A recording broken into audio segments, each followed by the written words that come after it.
murid SMP negeri di Pangandaran, Jawa Barat ternyata belum bisa membaca.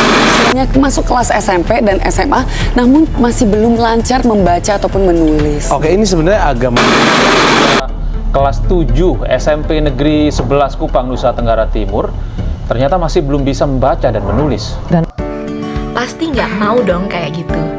Kita semua pasti setuju kalau literasi itu adalah dasar penting yang harus dimiliki oleh setiap individu.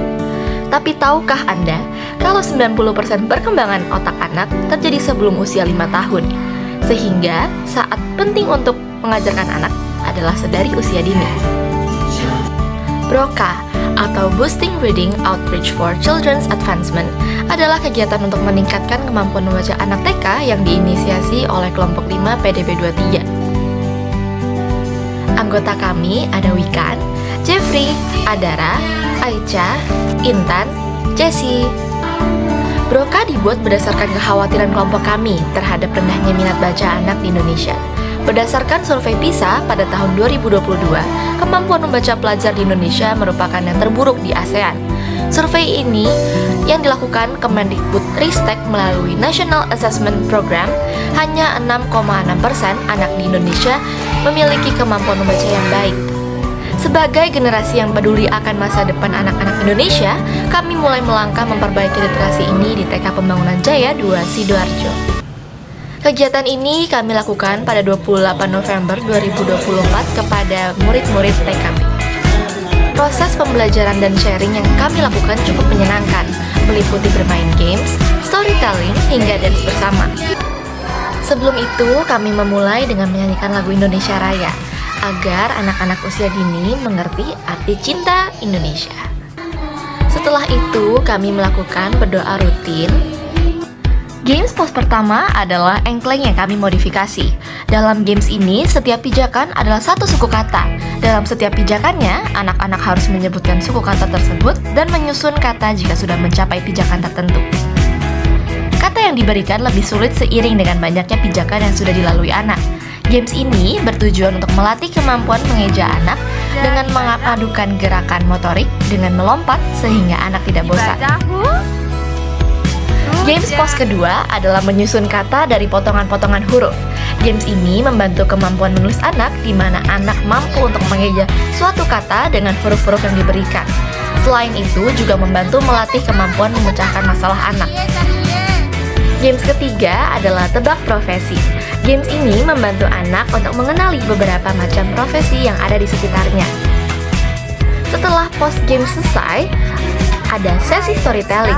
Storytelling ada 2 pos, di mana dibagi menjadi 2 kelompok yang secara bergantian akan mendengarkan cerita yang dibacakan.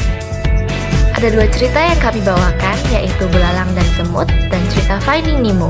Kedua cerita ini memiliki nilai moral dan pesan berbeda yang bisa dijadikan pembelajaran oleh anak. Selain itu, storytelling juga membangkitkan rasa penasaran dan menghidupkan imajinasi anak-anak. Mereka dapat membayangkan karakter, tempat, dan peristiwa dalam cerita. Anak-anak juga jadi lebih mudah memahami kosakata baru karena mereka melihatnya dalam konteks cerita. Semua hal ini dipadukan dengan proses yang interaktif selama storytelling, dengan membuat anak terlibat aktif dalam perjalanan cerita. Setelah mendengarkan cerita, yang terakhir dilakukan adalah dance. Tentunya bukan sembarang dance, karena dance yang dilakukan memiliki gerakan dan musik yang bisa membantu anak mengenali huruf dan kata. Dance ini membantu kemampuan koordinasi anak, juga mengajari anak untuk mengenal kosakata baru sesuai dengan gerakan yang diperagakan. Dance juga bisa membantu anak untuk meningkatkan kemampuan fonik untuk mengeja mereka. Semua manfaat ini dilakukan dengan cara yang seru dan menyehatkan. Terakhir, kami memberikan hadiah atau apresiasi yang berisi buku latihan membaca dan menulis yang tentunya akan sangat berguna bagi anak. Selain itu, juga ada kenang-kenangan teddy bear untuk mereka pulang. Untuk menutup kegiatan BROCA, kami melakukan wawancara untuk menggali beberapa informasi yang kami butuhkan dalam menyusun laporan kegiatan dan seefektif apa kegiatan pembelajaran yang kami sudah lakukan. Bersama Ibu Ardani Rahayu selaku leader kurikulum, Ibu Yana Surya Amalia selaku Wakil Kepala Sekolah TKPJ 2 Sidoarjo, dan juga Ibu Linda Puspawardani selaku Ibu Kepala Sekolah. Terima kasih sudah menyaksikan video laporan proyek kelompok 5 PDB 23. Sampai jumpa di lain kesempatan.